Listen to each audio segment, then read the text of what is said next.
देतो तर त्याचं उत्तर सूर्य शूरत्व देतो. सूर्य शौर्य मथेंदुरुच्च पदवी.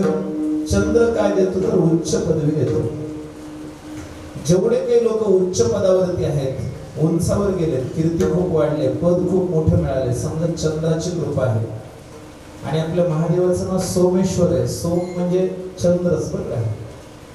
म्हणून सोमेश्वराची याच्यावर कृपा होईल, त्याला उच्च पदवी मिळणार ह्याच्यात काही संशय नाही. विठ्ठला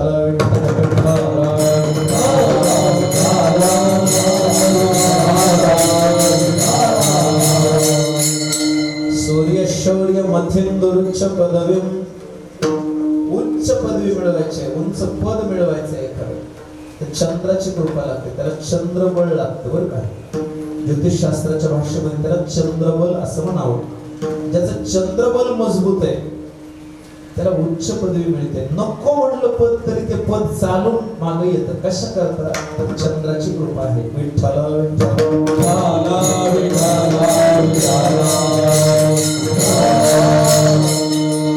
आपल्या भारत देशाने इस्रो नावाची एक संस्था आहे, इंडियन स्पेस रिसर्च ऑर्गनायझेशन, म्हणजे भारतीय अवकाश संशोधन संस्था.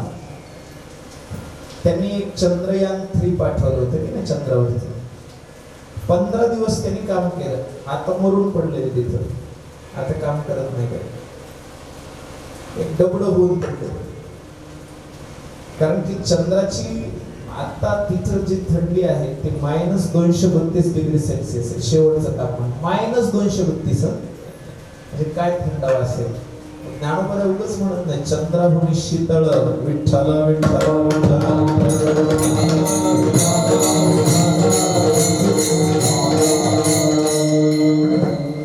उच्च पदवीला जायचं असेल तर चंद्रासारखं शांतही राहावं लागेल की नाही.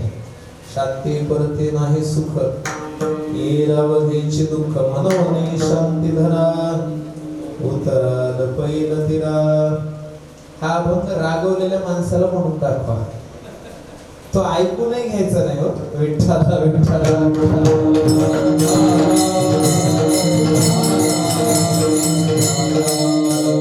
आता तुम्ही कीर्तनात ऐकणार आहेत मी म्हणेल ते, त्याचा काही विषय नाही. पण तुम्हाला जर राग आला ना, क्रोध अशी गोष्ट आहे की माणसाची बुद्धी संमोहित होते. क्रोधात भवति सम्मोहात्, सम्मोहात् स्मृतिविभ्रमः, स्मृतिभ्रंशात् बुद्धिनाशो, बुद्धिनाशात् प्रणश्यति. राग आलेला असावा, क्रोध अनावर व्हावा, भांडण सुरू व्हावं. एखाद्याच्या अंगावर धावून जावं तर धावून जाणाऱ्या माणसाला म्हणा मामा मामा माळकरी दिसाला, गांधावाली दिसाला, नका इतकं रागराग करू, ऐका ते म्हणते माळच गांधाचं पुन्हा बघतो या ह्याच्याकडे. क्रोधाची गतीच अशी आहे. क्रोधात भवति सम्मोहात्. मुक्ताबाईची ताटीचे अभंग बघा. विश्वरागे झाले वन्नी, सत्ते सुखी व्हावे पाणी. हे अभंग आपल्यासारख्याने फक्त वाचायचे बरं का, फक्त वाचायचे. वागणं झालं तर बघा जमलं तर विठ्ठला विठ्ठला.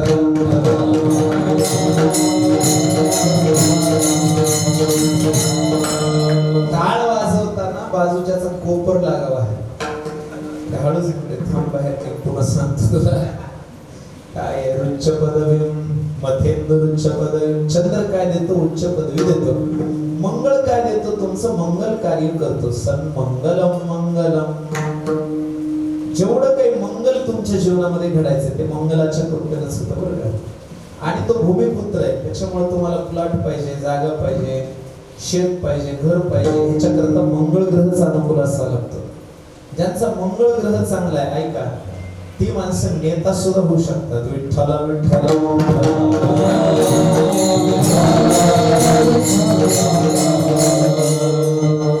मंगळाची ताकद असल्याशिवाय, आणि मंगळ जर वक्री झाला तर तुम्ही केवढ्याही मोठ्या पदावर असता, तुमचं पतन झाल्याशिवाय राहणार नाही. विठ्ठला विठ्ठला.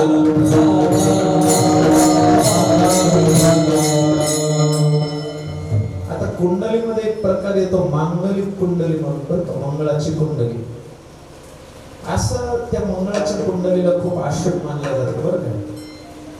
असा एक त्रिकोण आहे कुंडलीमध्ये, त्या त्रिकोणामध्ये ज्यांचा मंगळ आहे त्याला मांगलिक मानले जातं. समजा बायकोच्या नवऱ्याच्या स्थानामध्ये, कुटुंबियाच्या स्थानामध्ये, म्हणजे 7व्या घरात जर मंगळ आला अशुभ मानलं जातं. तनुस्थानात जर आला, पहिल्या घरात आला किंवा 12व्या घरात आला, तर आता हे सगळं तुम्हाला बारकाईनं कीर्तनात सांगण्याचा विषय नाही हा सगळा, पण थोडक्यात उभं चलत चलत उल्लेख करून जातो. सन मंगलम मंगलम. बरं, बुध काय करतो? तुमची बुद्धी वाढवतो. बुधमच्या बुद्धिम. बुद्धी जी आहे त्या बुद्धीला चालना द्यायचं काम बुधाचं आहे बरं का. गुरु काय करतो? गुरुंच्या गुरुता. गुरुचं काम आहे गुरुत्व देणं, मोठेपणा. तुम्हाला समाजात मान सन्मान पाहिजे का? तुम्हाला लोकांनी चांगलं म्हणा वाटते का? मग तुमचा गुरु अनुकूल पाहिजे. आणि गुरुग्रह हा फार फास्ट चालणार आहे.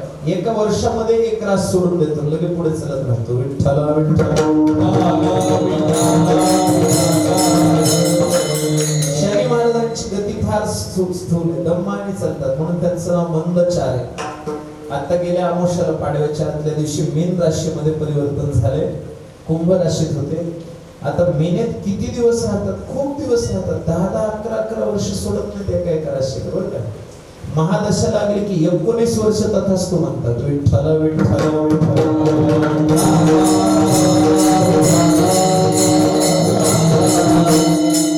पण गुरुचं तसं नाही. 11 महिने झाले की दिली सोडून रास पुढे निघाले. मी तर म्हणतोय 11 महिन्याचे करार गुरुवरूनच शिकलेत का काय? काय काय म्हणते? विठ्ठला विठ्ठला.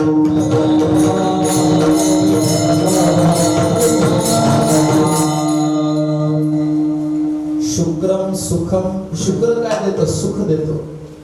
शुक्र काय देतो? सुख देतो. तुम्हाला सुख पाहिजे का? तुम्हाला धन दौलत पाहिजे का? मग तुम्ही शुक्राची उपासना करा. शनी काय करतो? शम शनी ही. आता इथं लय गल्लत आहे. लोक शनीला वेगळंच म्हणतात, आणि शास्त्र सांगतंय जीवनामध्ये शांती देणारा कोण असेल तर तो शनी आहे. विठ्ठला विठ्ठला.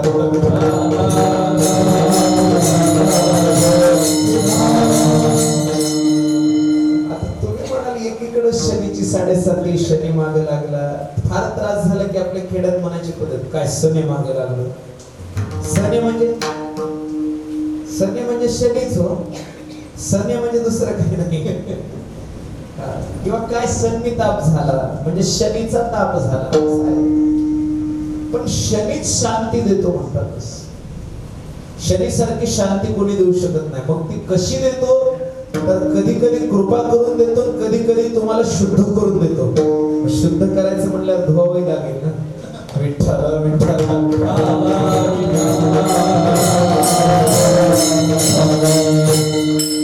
राहू काय करतो? राहुर बाहु बलम करोति विपुलम. अंगात ताकद पाहिजे ना, राहूची कृपा लागते. राहुर बाहु बलम. तुमच्या दंडामध्ये शक्ती पाहिजे, हातामध्ये ताकद पाहिजे काम करायला, राहूची कृपा लागते. आणि केतू कुलस्य उन्नती. तुमचा वंश वाढावा, पोरबाळ व्हावे, नातू नातवंड व्हावे, ती केतूची कृपा आहे. विठ्ठला विठ्ठला. आता मी मगापासून एक मुद्दा सांगितला. सूर्य शूरता देतो, चंद्र उच्च पदवी देतो, मंगल कार्य मंगळाच्या कृपेने होतात, बुद्धी बुधाच्या कृपेने वाढते, गुरुमुळे मोठेपणा मिळतो, शुक्रामुळे सुख मिळतं, शनीमुळे शांती मिळते, राहूमुळे शक्ती मिळते, केतूमुळे कुळाची उन्नती होते. मग सांगा बरं ग्रह कोणतं वाईट करायला तुमचं? सगळे चांगलेच आहेत. पण हे चांगले आहेत ना, हे फक्त वरवरची ओळख आहे. पहिल्यांदा भेटल्यावरच जे हरी आहे. या संगतीत पुन्हा सांगते 100 वर्ष तर हायच ना बेटा. बघू टप्प्याटप्प्याने तुझं काय करायचं ते. विठ्ठला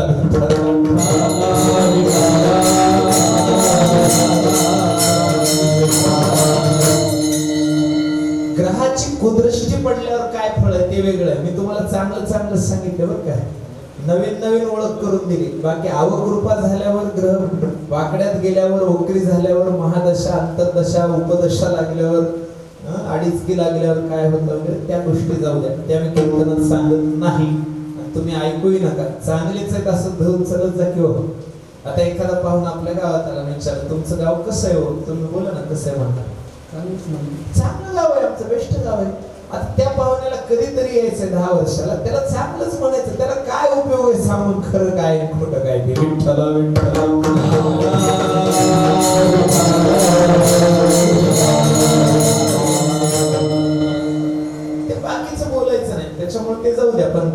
सुद्धा यज्ञ केला जातो, हे मला एवढं सांगायचं. तर 8वा यज्ञ रुद्रयाग आहे.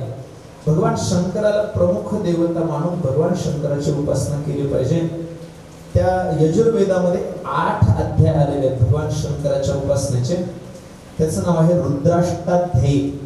त्याच्यामध्ये 2 अध्याय फार गोड आहेत बरं का, मला फार आवडतात. एका अध्यायाचं नाव आहे चमक अध्याय, वेदातलं सांगायला बरं लक्ष द्या. दुसरा अध्याय नमक अध्याय. चमक आणि नमक, चमक आणि नमक. मग त्यालाच थोडस वैदिक परिभाषेमध्ये चमक प्रश्न हा, नमक प्रश्न हा, या पद्धतीने सुद्धा त्याचा पाठ वगैरे. आता पाठाच्या वेगवेगळ्या पद्धती, घनपाठ वेगळा, जटापाठ वेगळा, क्रमपाठ वेगळा. विठ्ठला विठ्ठला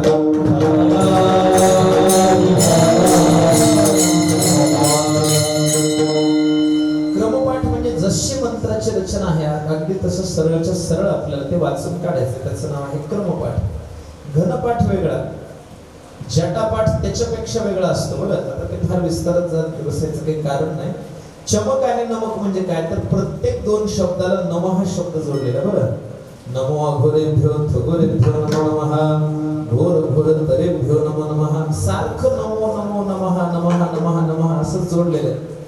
शर्वाय नमो, शिवाय नमो, भद्राय नमो, असं सगळे मंत्र तिथे आलेले आहेत भगवान शंकराच्या संदर्भात, म्हणून त्याचं नाव नमक. एका मंत्रामध्ये 7-7, 8-8 वेळेस नम हा शब्द आहे, म्हणून त्या अध्यायाचं नाव झालं नमक. आता चमक काय आहे, तर दर शब्दाला 2 शब्दाला श्चमे शब्द आहे बरं का. ग्रहितश्चमे, विष्मश्चमे, सारखं श्चमे श्चमे श्चमे श्चमे श्चमे श्चमे श्चमे श्चमे असं जोडलेलं आहे. च कशा करता वापरतात, 4 थे द्वंद्व, हा द्वंद्व समासाच्या दृष्टीने निर्देश करण्यासाठी चकाराचा अतिथी उपयोग केला जातो. जसं 2 नावं असलेले एकत्र जोडले की तिथं द्वंद्व समास आहे. जसं रामकृष्ण नाव आहे एखाद्याचं, रामश्च कृष्णश्च उभव इत्युक्ते ना, रामकृष्ण असं आहे की नाही. 2 नाव, काही जणांच्या नावात 2 नाव असतात की नाही. रामकृष्ण, रामकृष्ण नाव आहे. किंवा एखाद्याचं नाव आहे सीताराम, त्याच्यात सीताही आहे आणि रामही आहे. एखाद्याचं नाव हरिहर सुद्धा असू शकतं कुठंतरी.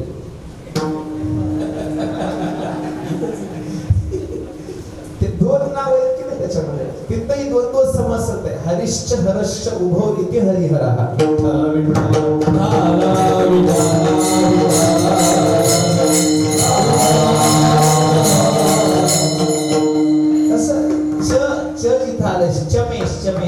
त्या अध्यायामध्ये सगळा द्वंद्व समास आहे. सारखं शमे वापरलं म्हणून चमक अध्याय यजुर्वेदामध्ये बरं. आता एक चमक, एक नमक अध्याय, एकूण 8 अध्याय आहेत भगवान शंकराच्या दृष्टीने. ते रुद्राष्टाध्यायी आहे. साधा रुद्राभिषेक करायचा म्हणलं तरी 8ला 8 अध्याय म्हटले पाहिजेत बरं का, कमीत कमी त्या ब्राह्मण देवतेने. आता म्हणतात का न म्हणतात त्याच्यावर माझा काही आक्षेप नाही. नाही म्हणून वाटलं तर उगा आपलं गीतेचा 15वा अध्याय म्हणून ह्या दक्षिणा काढून जाऊ द्या. आता काय नाही तरी अभिषेक करणारला तरी कुठं वेळ आहे. ते म्हणतात तेव्हा 8 पा लवकर, त्यांनी तरी काय करावं. ते आपले 4 मंत्र म्हणतात, काढा 551. चला निघा. विठ्ठला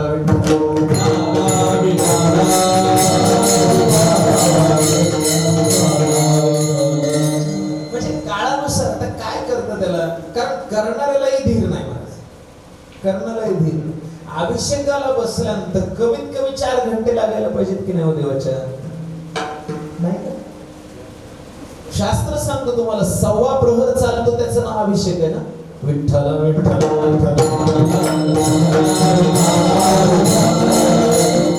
कारण 1 प्रहर म्हणजे साधारणतः 2 तास 58 मिनिट 59 सेकंद आणि 3 मायक्रोसेकंद असं वर्णन आहे आपल्याला सापडत आहे.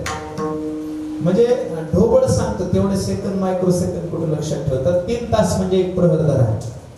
मग 1.25 प्रहर म्हणजे 4 तास झाले की नाही हो. 4 तास तरी अभिषेक चालला पाहिजे. आता आपण अभिषेकाला जातो हनुमानजीच्या कुठेही कोणत्याही मंदिरामध्ये गेलो तर अभिषेकाला देवपालक तेव्हा 10 वाजता इष्टी आहे म्हणतो, कधी 9:30ला. पटकीने 8 पा आरती सहित 10 मिनिटात करा. 10 ते 15 मिनिटात. आता त्या देवबापाची काय चूक आहे, त्याने कधी कधी म्हणायचे ते 8 अध्याय. एकच अध्याय होत नाही तर 8 कधी म्हणायचे. विठ्ठला विठ्ठला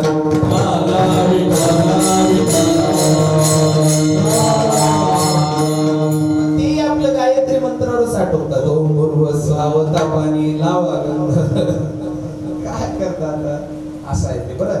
नीट ऐका. रावणाने भगवान शंकराचा जेव्हा अभिषेक करायचा तेव्हा कमीत कमी 11 घंटे तो अभिषेक चालायचा बरं का. आणि काय त्या रावणाची भक्ती असेल हो. त्या शिवतांडवामध्ये सुद्धा रावण काय म्हणतो माहितीये का, कदा निलिंब निर्जरे निकुंज कोटरे वसन. देवा, गंगेच्या पात्रामध्ये उभा राहून माझ्या वंजळीत पाणी घेऊन मी तुमच्या शिवपिंडीवरती पाणी घालून नमः शिवाय असा मंत्र म्हणेल आणि मी कधी सुखी होईल. शिवेती मंत्रमुच्चरन् कदा सुखी भवाम्यहं. विठ्ठल विठ्ठल.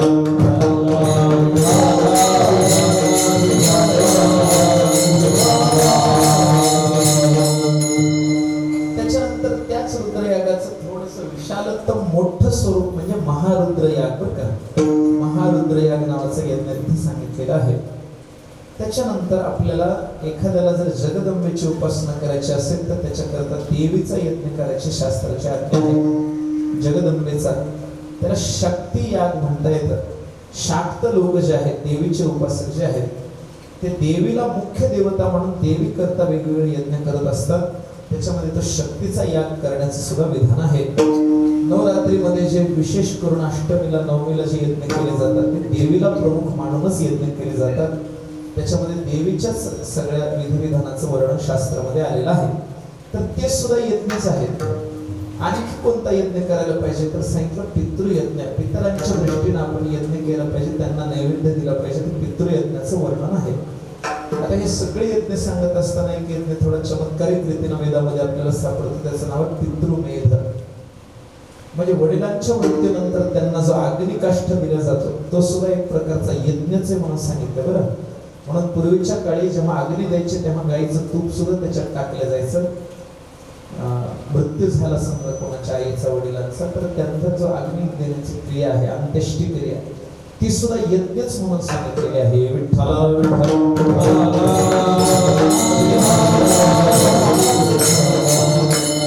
ऋग्वेदाचा प्रथम मंत्रच अग्नी शब्दापासून आरंभ होतो. ओम अग्निम ईळे पुरोहितम यज्ञस्य देवं ऋत्विजं होतारं रत्नधातम्. प्रथम शब्द आलेला या मंत्रामध्ये अग्नी. अग्निम ईळे.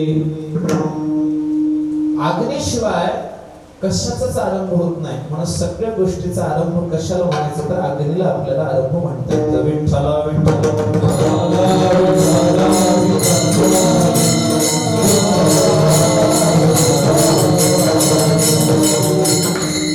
श्रीमद भागवताचा जो पहिला श्लोक आहे ना तो ज या अक्षरापासून सुरू होतो. बरं, तो जकारापासून का सुरू होतो कारण भाषाशास्त्रामध्ये ज हे जे अक्षर आहे ते अग्निबीज मानलेले. जकारो अग्निबीजः. विठ्ठला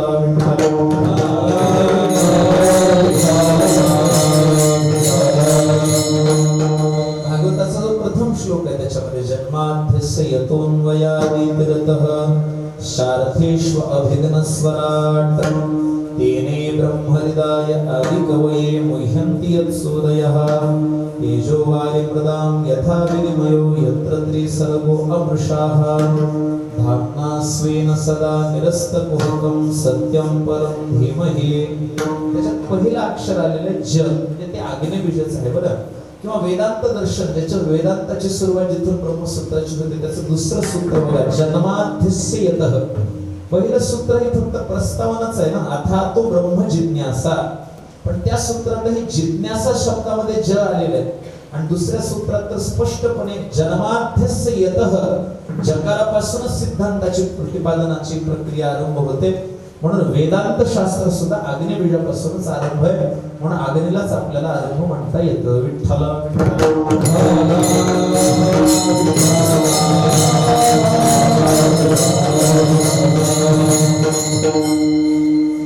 आता आधी आपण जेवायला बसतो पण जेवण्याच्या आधी पोटात आग पडते की नाही? भूक लागल्यानंतर काय म्हणतो आपण, इतकी भूक लागली की अक्षरशः पोटामध्ये आग पडली. म्हणजे कुठून पडली हो? कुणी विस्तव आणला होता का? नाही ना, पोटातच. कोणता अग्नी आहे त्याचं नाव आहे वैश्वानर अग्नी. समुद्रात राहतो वडवानल. बरं, आणि पोटात राहतो वैश्वानर. गीतेत आले की 15व्या अध्यायात अहम वैश्वानरो भूत्वा प्राणीनां देहम आश्रिताः प्राणापान समायुक्त पचाम्य अन्नम चतुर्विधम. 4 प्रकारचं अन्न माणसं खातात.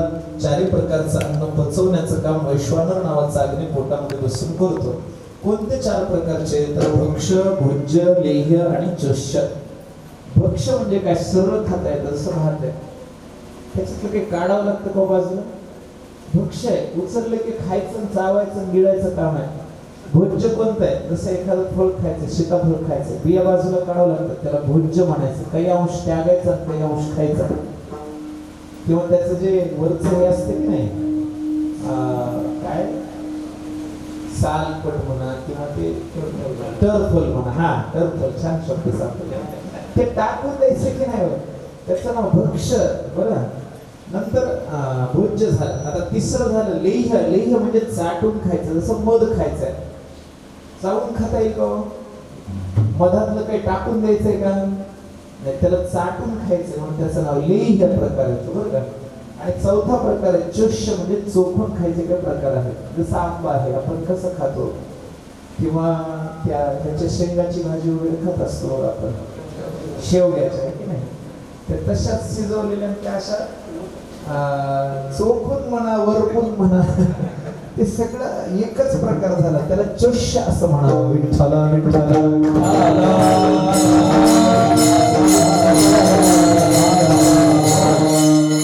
मग तुम्ही भक्ष्य प्रकारानं खा, भोज्य प्रकारानं खा, लेह्य प्रकारानं खा, चोष्य प्रकारानं. खाण्याचे सुद्धा प्रकार आहेत आपल्या शास्त्रात. बरं, साहित्य शास्त्रामध्ये सांगतात 6 प्रकारच्या चवी आहेत. गोड आहे, आंबट आहे, तिखट आहे, कडू आहे, खारट आहे, तुरट आहे.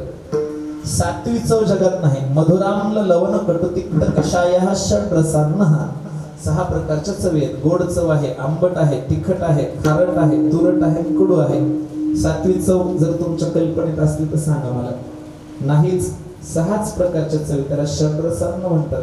7वी चव असलीच तर तिचं नाव बेचव असं आहे. विठ्ठला विठ्ठला.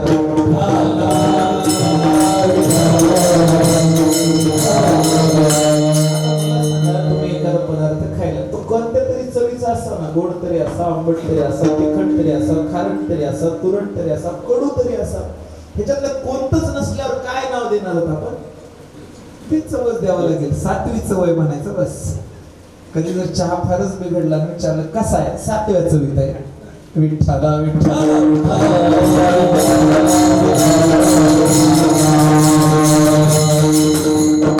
आपल्याकडे खाण्याचे सुद्धा प्रकार सांगितले. 4 प्रकारचं आपण भोजन करतो. तो पचवतो कोण? तर पोटामध्ये जो अग्नी बसलाय त्याचं नाव वैश्वानर अग्नी. अहम वैश्वानरो भूत्वा. सगळ्यांच्या शरीरात आहे. प्राणीनाम देहम आश्रितः. भूक लागते, त्या अग्नीचंच कार्य आहे की नाही. भूक लागल्यानंतरच माणूस त्याची तयारी करतो की नाही. त्या भुके करताच सगळी तयारी चालली की नाही. म्हणजे अग्नीलाच आरंभ म्हणायला काय हरकत आहे? विठ्ठला विठ्ठला.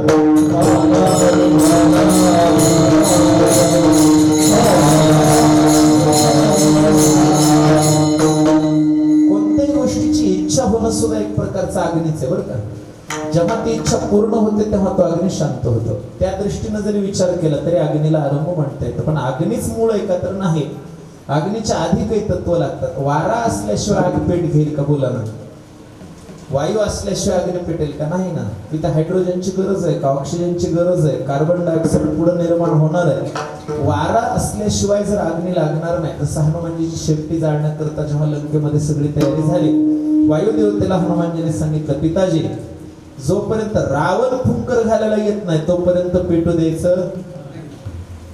ह्यांनी भाते लावले अक्षरशः, एक नाही 12 भाते, तरी अग्नी पेटच ना त्या विस्तवाला, पेटच घेईना. कारण वायुदेवतेला सांगितलं भडका होऊ द्यायचं नाही. ऑक्सिजनचं हायड्रोजनचं काम आहे तिथं, त्याच्याशिवाय कसं होईल? वायू पाण्याला सुद्धा वायूच निर्माण करतो. H2O म्हणजे पाणी आहे की नाही. हायड्रोजन ऑक्सिजनच्या संयोगालाच पाणी म्हटलं की नाही.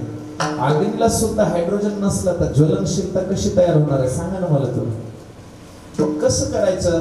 खूप वेळ झाला. हनुमानजीने सांगितलं. रावणाला म्हटले, कशाला भाताडीन, कशाला लोकायला फुंकायला वालेस म्हणे. तुला 10 तोंड आहेत की रावणा, तूच येऊन फुंकर घाल की. रावण आला, रावणाने 10 तोंडाने एकदाच फूक केल्यावर पिताजीला सांगितलं आता भडकाच होईल. जे भडका झाला, अख्खं तोंड जळून गेलं. हनुमंत महाबळी.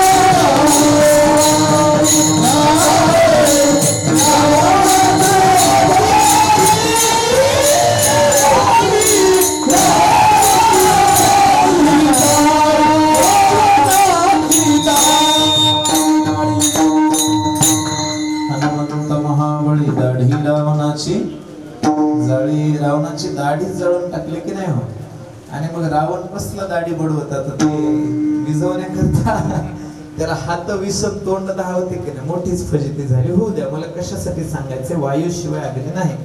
मग वायूलाच मूळ मानता येईल का, तर नाही. आकाशाशिवाय वायू कुठून आला? आकाश गो सर्वत्र स्थितो महान. पण आकाशच सगळ्या गोष्टीचं मूळ आहे का, तर त्याचं उत्तर आहे नाही बरं का. आकाश हे सगळ्या गोष्टीचं मूळ नाही. आकाशाच्याही आधी काय आहे, तर त्याच्या आधी आहे माया बरं का.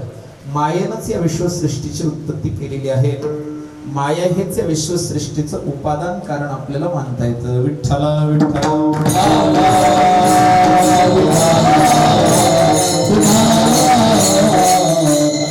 कोणतंही कार्य हे कारणाशिवाय होत नाही असं न्यायशास्त्राचा सिद्धांत आहे बरं. कार्य आपल्याला दिसतं पण कारणाशिवाय नाही. मग कारणाशिवाय जर कार्य नाही, ऐका, तर कारण दोन प्रकारचे असतात कार्याला. एक हेतू कारण आणि दुसरं उपादान कारण. प्रत्यक्ष त्या जागी जे काही कार्य घडतंय, ज्याच्यामुळे घडतंय, त्याचं नाव उपादान कारण. पण दुसरं कारण आहे हेतू कारण. प्रत्यक्ष तिथं उपस्थिती नाही, पण त्यांच्याशिवाय ते होत नाही, त्यांच्या प्रेरणेने होतंय.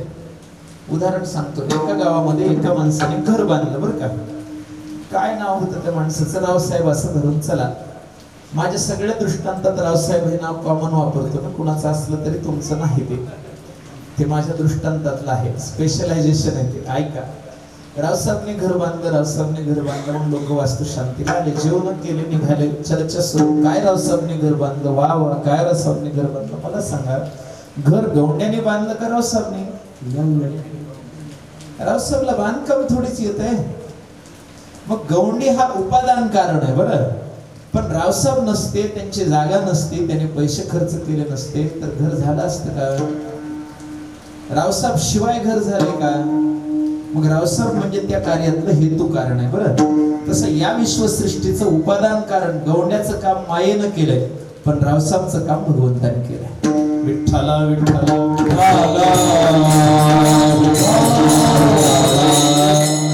तो भगवंत मायेचा नियंत्रक आहे, मायेचा शास्त्र आहे. माया त्यांच्या ताब्यात आहे बरं. तसं पाहिलं तर एका अभंगात तुकोबरा म्हणतात, माया म्हणजे ब्रह्म, ब्रह्म म्हणजे माया. माया तेची ब्रह्म, ब्रह्म तेची माया, अंगानी छाया जया परी. पण अगोदर माया तेची ब्रह्म एवढं ठासून सांगताना दृष्टांत मात्र वेगळा केला. शरीर आणि शरीराची सावली जशी, तसं माया आणि ब्रह्म आहे. शरीर आणि शरीराची सावली एक का वेगळी? बोला की एकच आहे की, शरीराचीच आहे की सावली, मान्य आहे. पण सावलीवर कोणी बोटाचा पाय देऊ नये तुडवली समजा तिथं, तरी काय होणार आहे का? पण शरीराला चालणार आहे का? सावलीवर तलवारीचा वार केला तरी काय होईल? पण शरीराला ब्लेड लागली तरी चालणार आहे का? नाहीच ना. तसं उपाधी आहे ती माया, ही उपाधी आहे. आल्हादिनी शक्ती आहे, पण उपाधी आहे. नामवरा म्हणतात, उपाधी माझी गुप्त, चैतन्याचे सर्वगत ते तत्वज्ञ संत स्वीकारिती. विठ्ठला विठ्ठला. जेव्हा काहीच नव्हतं तेव्हा त्यांचं स्वरूप होतं. काहीतरी उपनिषदाचा पहिला मंत्र बघा, ओम आत्मावा विदमेव एवाग्रासेन न अन्यत् किंचिदस्ति स ईक्षत स इमान् लोकान् सृजत. आणि पुढे मग प्रजा कामान प्रजा येते वगैरे सगळं वर्णन आपल्याला सापडत आहे तरी उपनिषदामध्ये. पण जेव्हा काहीच नव्हतं तेव्हा न तत्र सूर्य भाती न चंद्र तारका न विद्युतो नेमान कुतो अयम अग्निः मंत्र आला की उपनिषदामध्ये. जेव्हा सूर्य नव्हता, चंद्र नव्हता, तारे नव्हते, ब्रह्मांडच नव्हतं, तिथे तेव्हा भगवंताने संकल्प केला. दोन सूत्र वेदांत दर्शन ब्रह्मसूत्रात आपल्याला सापडतात. एक आहे संकल्पादेव तच्छ्रुतैः आणि दुसरं सूत्र ईक्षतेरणा शब्दम. देवाने संकल्प केला. काय संकल्प केला? की मी या लोकांतर सृष्टीचं सृजन करू, मी हे जगत निर्माण करू, असा देवाने संकल्प केला. कशा करता? पुन्हा उपनिषदकाराने उत्तर दिलं, एकाकी न रमते द्वितीय मेक्षत. त्यांना एकट्याला रमवलं नाही म्हणे, त्यांना रमलं नाही त्यांचं मन, कर्मेना म्हणून हे जग तयार केलं. एकलेना कंठवेचे म्हणून हे विश्व निर्मिले. विठ्ठला विठ्ठला.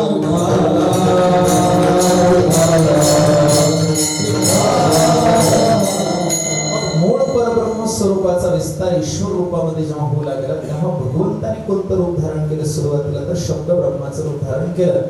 महर्षी पतंजली योगदर्शन शास्त्रामध्ये तस्य वाचक प्रणवः तज्जपस्तदर्थ भाव हे दोन सूत्र सांगतात. त्या भगवंताने प्रणवाच्या रूपामध्ये ओंकाराच्या रूपामध्ये काय येते स्वरूप धारण केलं. ओंकारामध्ये 3.5 मात्रा सांगितलेल्या वेदांतामध्ये अ ओम आणि अर्धी तन्मात्रा, मग अर्ध तन्मात्रा वेरी. शैव जे दर्शन शास्त्रकार आहेत त्यांनी 2.5 मात्रा सांगितल्यात. अ आणि ओ ला ते 2 मात्रा मानतात, मकाराला अर्ध मात्रा मानतात. विठ्ठला विठ्ठला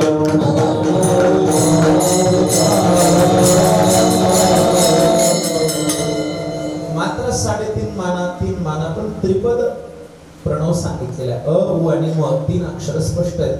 त्याच्यामध्ये अकारापासून जागृती अवस्था, ओंकारापासून स्वप्न अवस्था, मकारापासून सुषुप्ती अवस्था. जागृती अवस्थेमध्ये विश्वरूपाने प्रतीतीला येणारं तेच तत्व आहे अकार. स्वप्नामध्ये तेजस रूपाने प्रतीतीला येणारं तेच तत्व आहे उकार. आणि सुषुप्तीमध्ये प्राज्ञ रूपाने प्रतीतीला येणारं तेच तत्व आहे मकार. बरं, आणि मग या प्रणवाला सगळ्या गोष्टीचा आरंभ मानलेला आहे. तिथूनच सगळं जग निर्माण झालं. अकारापासून ब्रह्मदेव, उकारापासून विष्णू, मकारापासून महादेव, असं सगळं वर्णन आहे. मग तो ओंकार जे आहे त्याला एकाक्षर ब्रह्म म्हटलंय. ओम इत्येकाक्षरम ब्रह्म गीतेमध्ये आलाय. व्याहरण मामन स्मरण किंवा ओम तत्सदिते निर्देशो ब्रह्मणस्त्रिणस्मृतः. त्या प्रणवापासून जर आरंभ मांडला तर ओंकार हे भगवंताचं एकाक्षर नाम आहे. विषय जर नामाचा असेल तर आरंभी शब्दाचा अर्थ ओंकार या अर्थाने आपल्याला घेता येतो. विठ्ठला विठ्ठला.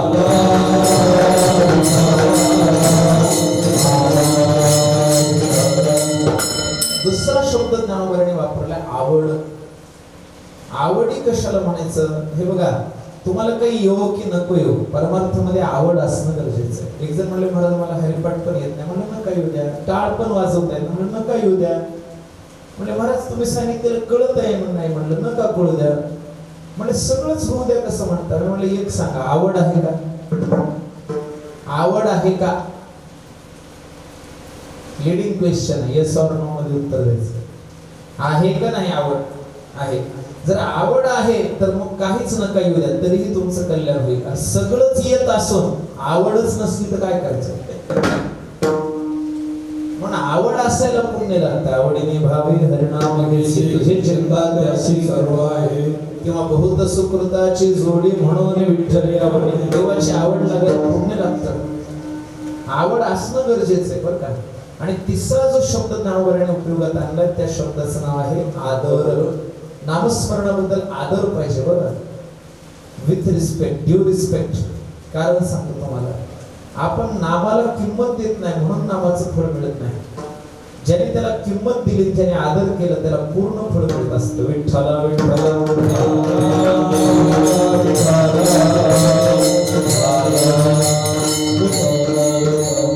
10 प्रकारचे नामापराध सांगितले. जगाला दंभ दाखवण्यासाठी नाम घेणं, कुठली तरी अपेक्षा कामना धरून नाम घेणं, हे असे वैष्णव अपराध आहेत. 10 प्रकारचे नामापराध सांगितलेले आहेत.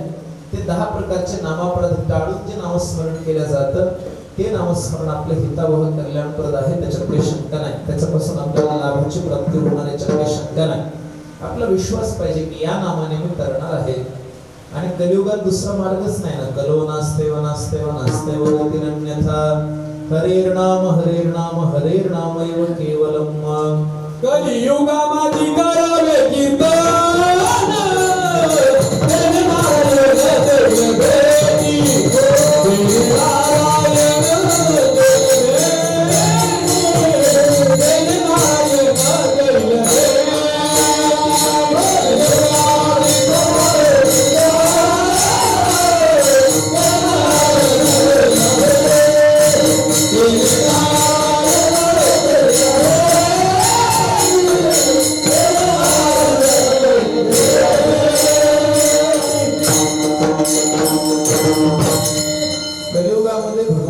नामस्मरणाला दुसरा काही पर्याय नाही. सगळ्याला ते करता येतं बरं का. यजुर्वेदामध्ये पुरुष सूक्त आहे किंवा ऋग्वेदामध्येही काही पुरुष सूक्ताचा विषय पुन्हा आपल्याला पाहायला मिळतो. त्या पुरुष सूक्तामध्ये असं म्हटलंय की भगवंताच्या विराट पुरुषाच्या मुखापासून ब्राह्मण जन्माला आले, हाताच्या दंडांपासून म्हणजे बाहूपासून क्षत्रिय जन्माला आले, मांड्यांपासून वैश्य जन्माला आले आणि पायापासून शूद्र जन्माला आले. ब्राह्मणोस्य मुखमासीद बाहुराजन्यकृतः उरुतदवैश्यं पदभ्यां शूद्रो दजायतः. असं आपल्याला वर्णन पुरुष सूक्तात प्राप्त आहे. मुखापासून ब्राह्मण झाले म्हणून त्यांना मुखजा नामयम मुखापासून दोन गोष्टी आहेत देवाच्या, अग्नी आणि ब्राह्मण. विठ्ठला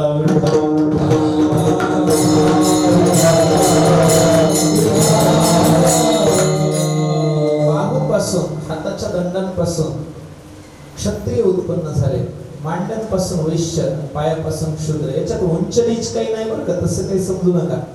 पायापासून क्षुद्र झाले म्हणून नीच असं नाही, मुखापासून ब्राह्मण झाले म्हणून उच्च असंही काही नाही. पाय नसल्यावर मूर्ती कशी उभा राहील सांगा ना. क्षुद्रांना काही कमी महत्व आहे का? हात नसल्यावर मूर्ती कशी दिसेल सांगा ना. आणि म्हणून क्षत्रियांना तरी कमी महत्व आहे का? मांड्या नसल्यावर कंबर कुठे ठेवायची, काय गुडघ्यावर ठेवायची? कसं शक्य आहे? वैश्यांना काही कमी महत्व नाही. ज्याचे त्याचे कर्म काय आहेत वगैरे गीतेमध्ये सांगितलंय. वर्णाश्रम धर्माला मानावं का न मानावं त्याचा विषय राहिला, त्याच्यावरही फार जात नाही. वैयक्तिक मला विचारत असाल तर वर्ण मानायला हरकत नाही. तुम्ही वर्ण नाही मानले तरी तुम्ही क्लासिफिकेशन तर मानणारच आहेत की नाही. क्लास 1, क्लास 2, क्लास 3, क्लास 4 की नाही. तेही नाही जमलं तर तुम्ही कार्ल मार्क्सचा अभ्यास करा. दास कॅपिटल मध्ये त्यांनी काय सांगितलंय, तो म्हणतो की बाबा ह्या जगामध्ये काही लोक जे आहेत ते शासन करणारे तर काही लोक शासन करून घेणारे. एम्प्लॉयर अँड एम्प्लॉई हे तर ठरलेलंच आहे की नाही. हे जर होत असेल, भांडवलदार जे आहेत त्यांचा वर्ग वेगळा आणि लेबर जे आहेत त्यांचा वर्ग वेगळा, मग क्लासिफिकेशन होणारच आहे ना.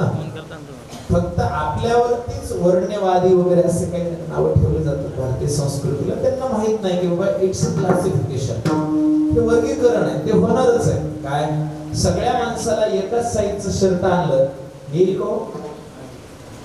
प्रत्येकाचं माप वेगळं आहे की. विठ्ठला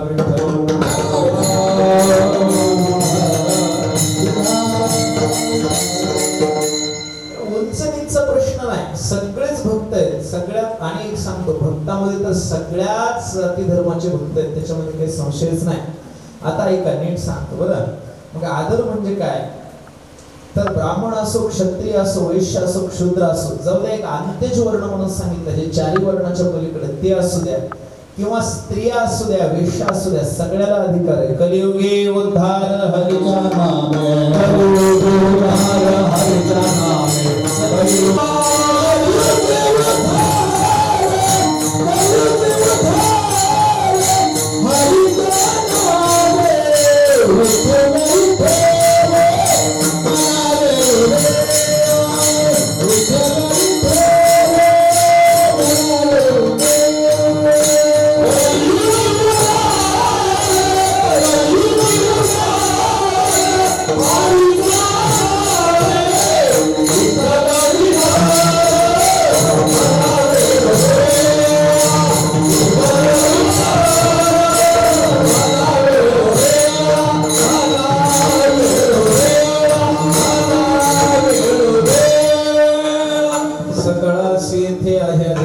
कलियुगे उद्धार हरिच्या नामे,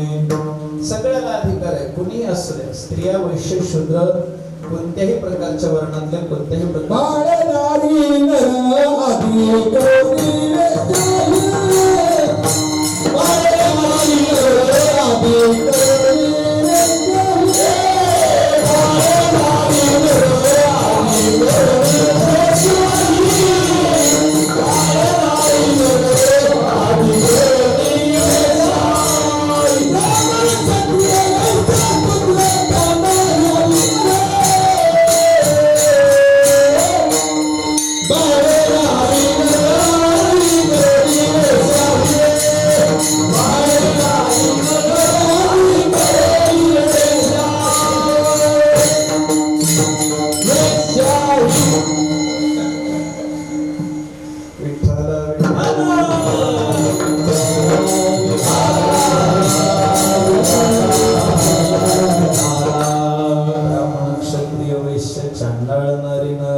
सगळ्याला अधिकार आहे. काही त्याच्यामध्ये भेद करण्याचं कारण नाही.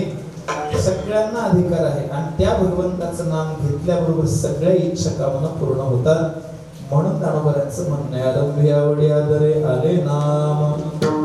आणि मग त्या नामाचं काय प्रताप आहे? तेने सकळ सिद्धी जगी झाले पूर्ण. सगळ्या प्रकारच्या कामनांची सिद्धी होते, सगळ्या प्रकारच्या कामना तिथे पूर्ण होतात असा एक अर्थ आहे. किंवा अष्टमहासिद्धी सुद्धा नामधारकाला प्राप्त होतात. त्याला वेगळी साधना काही करायची आवश्यकता नाही. अनिमा, महिमा, लघिमा, ईशिता, वशिता, प्राप्ती, प्राकाम्य आणि कामवसयिता या 8 महासिद्धी आहेत. त्या अष्टमहासिद्धी सुद्धा नामधारकाला प्राप्त होतात. उपसिद्धी आहेत काही दूरदर्शन कला, दूरश्रवण कला, परकाया प्रवेश आदी करून भागवताच्या 11व्या स्कंदामध्ये 23 सिद्धींचं एकूण वर्णन केलेलं आहे. विठ्ठल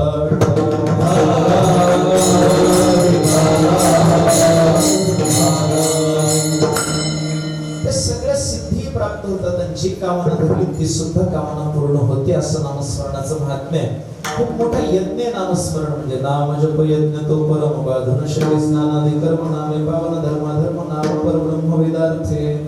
नामस्मरणाची मोठी महिमा आहे. पण ते नाम आहे कोणतं? ते नाम सोपे रे राम कृष्ण गोविंद वाचेसे सद्गत जपया.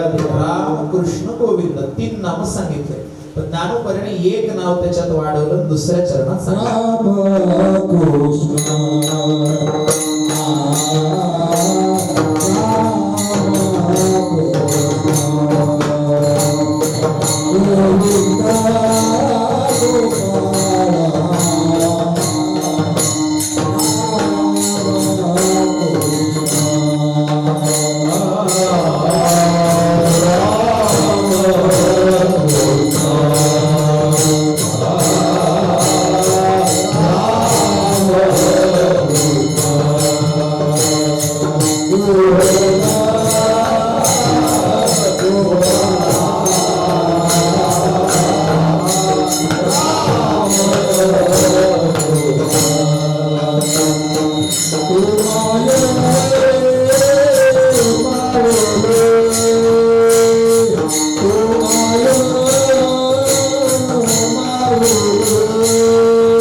राम शब्दाचे महात्म्य खूप मोठे बरं का. राम कशाला म्हणतात? पद्मपुराणामध्ये एक श्लोक आहे. रमन्ते योगेन यस्मिन् नित्यानंदे चिदात्मने इति रामपदेनासो प्रत्ययाभिधीयते. जो योगी लोकांमध्ये रमतो त्याचं नाव राम. आणि समास बदलला की पुन्हा योगी लोक ज्याच्यात रमतात तो ही राम. बरं, ज्ञानदेवी रम्य रमले समाधान. रम रमन्ते धातूचा प्रयोग बघा ना. ज्ञानदेवी रम्य रमले समाधान हरीचे चिंतन सर्व काळ. या दृष्टीने राम नामाची खूप मोठी महिमा आहे. दुसरं नाम सांगितलं कृष्ण. कृष्ण शब्दामध्ये कृष धातू आहे. नुक प्रत्ययाचा अर्थ होतो आनंद देणारा. कृष धातूचा अर्थ कर्षती आकर्षयते, आकर्षित करून आनंद देतो, त्याचं नाव कृष्ण. तिसरं नाव आहे गोविंद. गोभिर्विंदते, इंद्रियाला आकर्षित करणारा. गोपाळ म्हणजे इंद्रियाला पोषक देणारा. असे 4 नाव सांगितले. का 4 नाव? 5 का नाही, 3 का नाही? आपण व्यवहारात सुद्धा म्हणतो बाबा चला कीर्तन सुरू झाले जावं आणि जाऊन किती नाम ऐकावे? 4 नाम.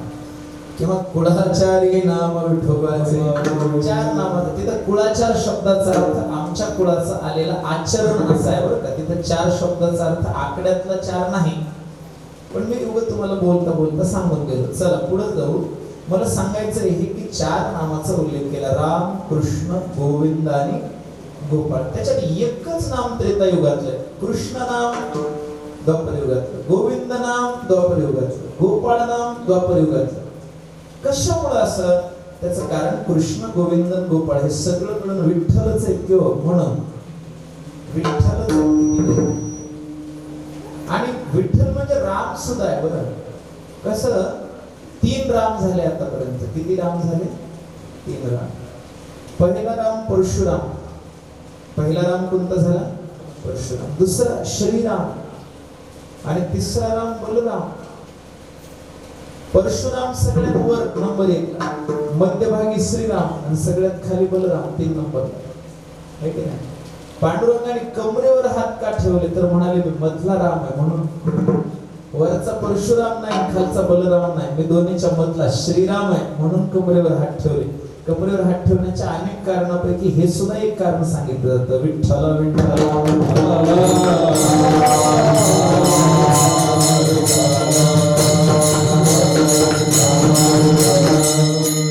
आदिशंकराचार्यांनी सांगितलं भवसागर पार करण्यासाठी माझ्या भक्तांना कमरे इतकंच हे सांगण्याकरता बाबा पिता अंतरी तुला पिता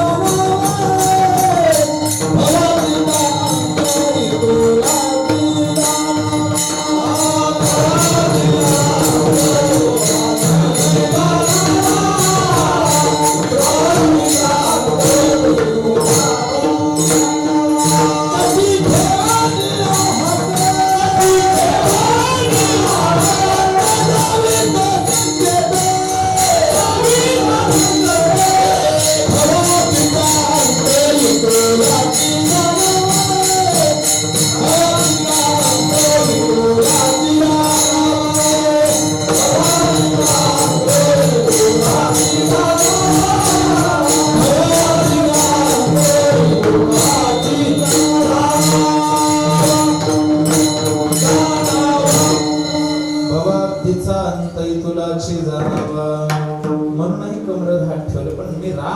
दाखवण्यासाठी सुद्धा कमरेवर हात ठेवले असं आपल्याला शास्त्राच्या स्कंद पुराणामध्ये सापडतं विठ्ठल महात्म्यामध्ये. आता जाऊ द्या, फार विस्तारात जात नाही, थोडक्यामध्ये तुम्हाला सांगतो. भगवंताला तू माय माऊली, देवाला माऊली या शब्दानं नावावर उद्देशून बोलतात. बरं का? काय बोलतात? तू माय माय. माय शब्दाचा अर्थ जिच्याकडे खूप माया भरलेली आहे, प्रेम भरलेलं आहे, तिचं नाव माय. बरं, पूर्वी आईला मातेला माय म्हणायची पद्धत होती आपल्या जुन्या मराठीत. बरं, पण पहिले जुने माणसे म्हणायचे आमची माय आहे हो, आमची काय आहे? माय. आता माय शब्द राहिलाच नाही, शिवीतच राहिला फक्त.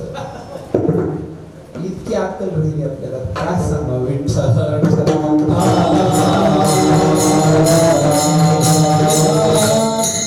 माय शब्दच बुडाला. माईच्या जागी आता काय आलंय? आई. माई मधली माया गेली, फक्त यायची राहिली म्हणून आई. नंतर आई पण कमी झाले. आता ही जी नवी पिढी आहे हे सगळे आता मम्मी म्हणायला लागले. काय म्हणतात? मम्मी. मम्मी म्हणजे त्या कोणत्या तरी देशामध्ये की नाही, इजिप्त मध्ये वगैरे मेलेल्या माणसाचं मड त्याला काहीतरी केमिकल लावून ठेवतात, त्याचं नाव मम्मी आहे. काय? आणि पप्पाला, वडिलाला पप्पा, वडिलाला पप्पा. पाप शब्दामध्ये जो धातू आहे की नाही, तोच धातू पप्पा शब्दात पण आहे. म्हणायचे का नाही ठरवा विठ्ठल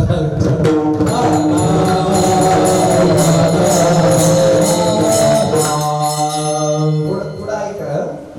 पप्पा पण कमी झालं, नंतर डॅड झालं. डॅड इंग्रजीत डेड म्हणजे मेलेला असं आहे.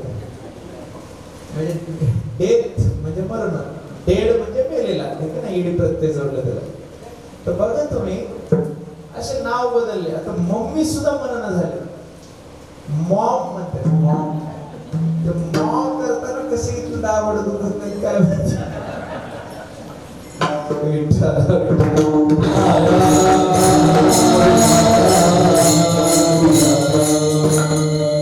आता हे तरी झालं, जे अल्ट्रा रिच लोक आहेत की नाही, खूप मोठे शहरात वगैरे, ते मम्मी मम्मी मॉम मॉम पण म्हणतात.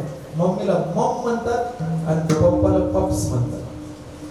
अजून काहीतरी नवीनच निघणार आहे, ते एवढ्यावर थांबणार नाही. काय विचित्र संस्कृती आली. माय म्हणा. बरं, माय म्हणणे खूप प्रेम आहे. तू माय.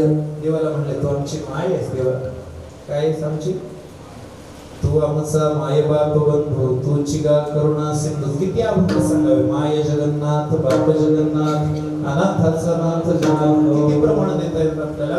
माय म्हणून देवाला उद्देशून बोलले. तू माय पुढे शब्द आलाय माऊली. माऊली म्हणजे प्रेमाचा समुद्र. बरं माऊली म्हणजे प्रेमाचा समुद्र. माऊली म्हणजे वेगळं काही नाही. ज्ञानोबरायांना स्वतःला सुद्धा माऊली हीच पदवी आहे. ज्ञानेश्वर माऊली.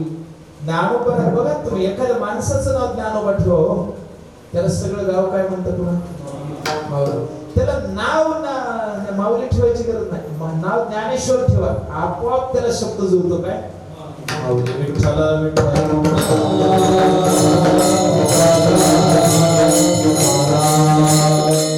माऊली म्हणजे प्रेमाचा समुद्रच. ज्ञानोबा कसे आहेत. साधकांचा मायबाप दर्शने हरिता सर्वावधी सुख रूप ज्ञानोबा माझा.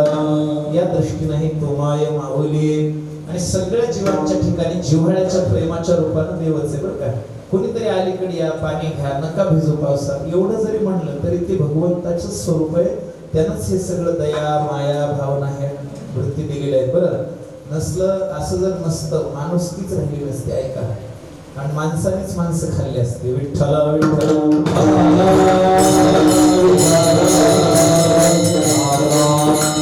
जगामध्ये जी काही दया आहे माया आहे कृपा आहे करुणा आहे कारुण्य भाव आहे त्या सगळ्या गोष्टी जिव्हाळा आहे त्या सगळ्या गोष्टी कुठून येतात हो. तू माय माऊली जीवीचा भगवंतापासून आलेले. कृपा करुणा दया माया जीव लावणं प्रेम असणं ह्या गोष्टी देवापासून आलेल्या आहेत. आणि म्हणून देवा तुमच्या नामस्मरणानं आमच्या जीवनातलं सगळं संशय निघून गेला. झाली सध्या संदेह माझा गेला. आत्मा रामहृदय प्रगट. देवाच्या चिंतनाचे घडू शकतं. विद्यन्ते हृदय ग्रंथी शब्यन्ते सर्व संशय क्षयन्ते चास्य कर्माणि तस्मिन् दृष्टे परावरे. विठोबार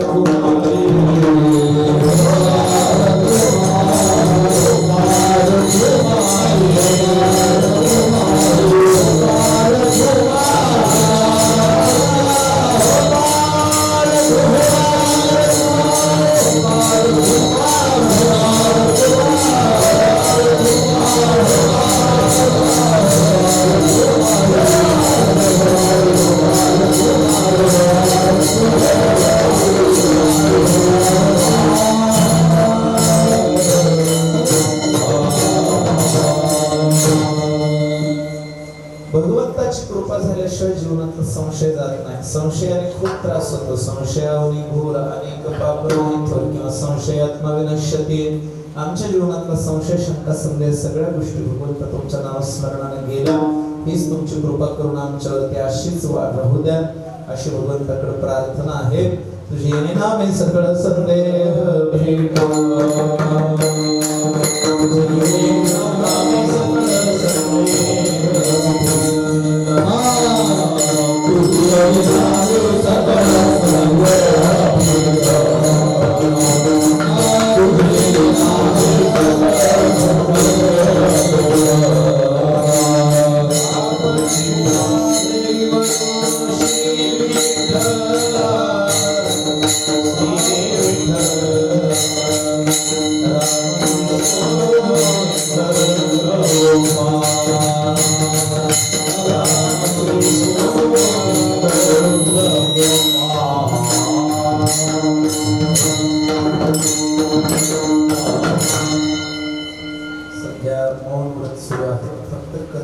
कीर्तनातच बोलतो.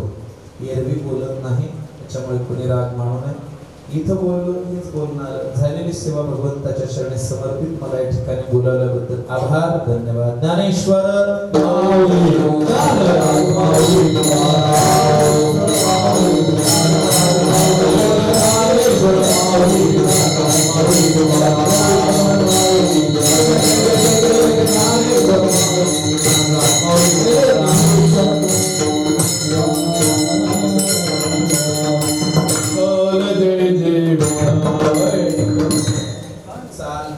कसरवाडी त्यांना साथ करतील जगन्नाथ महाराज.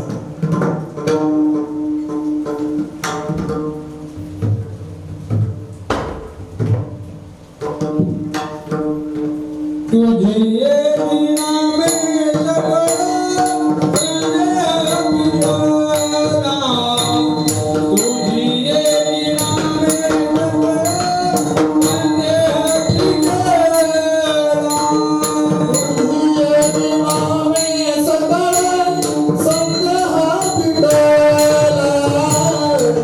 Jai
प्रतिवर्षाप्रमाणे चालत असलेला अखंड हरिनाम सप्ताह याही वर्षी मोठ्या थाटामाटात संपन्न होत आहे. त्या पहिल्या दिवसाची कीर्तन पुष्प सेवा हरिभक्त प्राय हरिहरदेव महाराज देवगावकर यांनी ही कीर्तन पुष्प सेवा सोमेश्वर महाराजांच्या चरणी अर्पण केल्याबद्दल समस्त गावकरी मंडळीच्या वतीने महाराजांचे आभार. बाहेरगावून आलेल्या गुरुजन मंडळीचे आभार. आजचे सकाळचे अन्नदाते उत्तमराव चंद्रराव मुंडे व संध्याकाळचे अन्नदाते सोमनाथ नाथराव मुंडे. उद्याचे कीर्तन हरिभक्त प्राय माऊली महाराज सिंगेकर यांचा होईल. आजचा जागर भोपलेकरांचा होईल. उद्या सकाळचे अन्नदाते गोविंद भागवती मुंडे व संध्याकाळचे अन्नदाते प्रल्हाद भगवानराव मुंडे होईल. सर्व कार्यक्रमाचा सर्व गावकरी आवश्यक